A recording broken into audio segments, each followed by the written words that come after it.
Alright boys, today we're going to talk about a absolute freaky method that's completely underrated at MLB The Show 22. Now this is going to be one of the best return on investments that you can possibly have in the game. You're going to be able to turn 20,000 stubs into possibly like 100,000 stubs, like 5 extra stubs. It's going to be unreal, and this is how we are going to be doing it. This is exactly what I am going to be absolutely taking care of.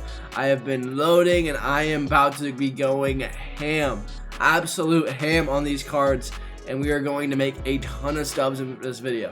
Now, before we get into this video, make sure you guys drop a like and a sub because this is going to be absolutely clutch for you. Drop a like, drop a sub. We are absolutely killing it right now. Thank you guys so much for going crazy lately. The support has been nuts. Join Brady Nation, and we are going to end up making a ton of stubs together by doing this.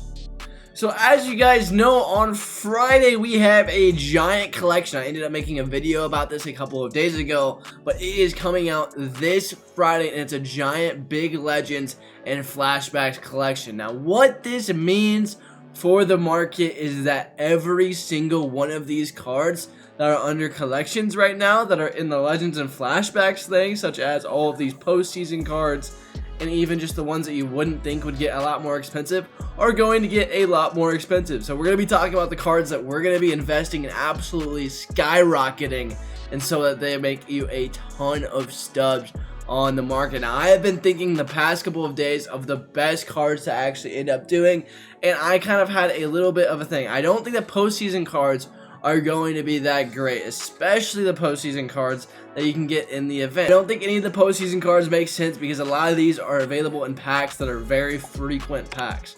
Now for the rookie set, there actually are a couple that I do like. I like Rob Dibble a ton. I like Ken Griffey a ton. He's going for 800 stubs. And I actually also like Jimmy Rollins. And so what we are going to be doing for this stub method is we're going to be taking the stubs that I have, and I'm right around the corner finishing the BR program as well, so we'll be investing those stubs, and I probably will be selling a couple of my live series guys to end up investing in this. Now, I'm not saying that you guys should necessarily do that. You don't have to. If you have stub flow, do it, but this is going to be kind of my aspect, and what I'm going to be doing is I'm going to be loading up on Rob Dibbles, I'm going to be loading up on Jimmy Rollins, and I'm going to be loading up a ton on guys like Billy Wagner, who are guys that you can only end up getting from show packs.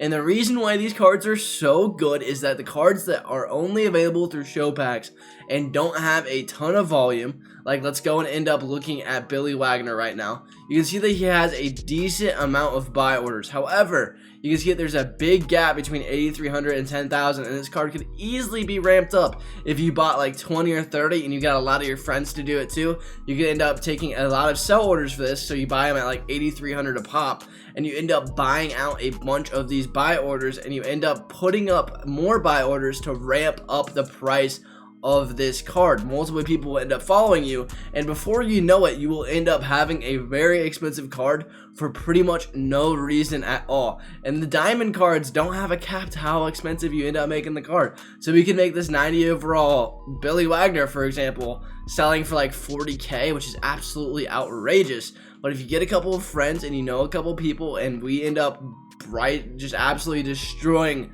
the market of 1 or 2 or 3 cards, then you can end up making a lot of stubs. Now obviously this is detrimental to a lot of other people, and it's a little bit scummy. I'm going to be honest, it's a little bit of scummy of a method, but a lot of people end up doing this.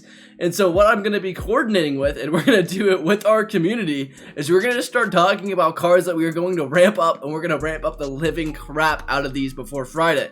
And so I'm kind of opening the comment section below, but I like Billy Wagner a lot. I like doing it for Billy Wagner. I think that makes a lot of sense. Some of the breakout cards aren't terrible. Obviously, the guys like Clayton Kershaw, you can get from the World Series packs, and those are a little bit more expensive. But I want to go for a little bit of a cheaper card and go for some of these cheaper cards.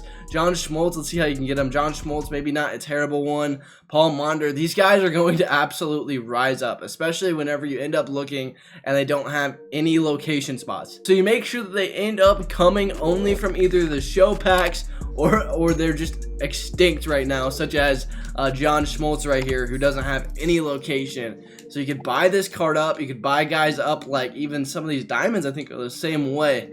Pablo Sandoval's a guy who I could see getting a little bit more expensive. I believe he was a headliner at the very beginning of the year, but this card and a lot of these cards are just guys that you can take advantage of and absolutely drive up in the market. And so what I'm going to be doing for sure, what I'm going to be investing in for sure, is definitely going to be in the ones that I know can make stubs, such as the Billy Wagner. And then there's the cheaper options, such as guys like some of these gold BR cards. Now they might get up a little bit more, but some of them that have more packs and have recent packs, you are not going to want to go after. So what I am saying in this video to make a ton of stubs is you're going to be absolutely buying out some of these cards, some of these cheaper cards, some of these more expensive cards, depending on the amount of stubs that you end up having. Like I'm going to be selling, I think, my Tatis.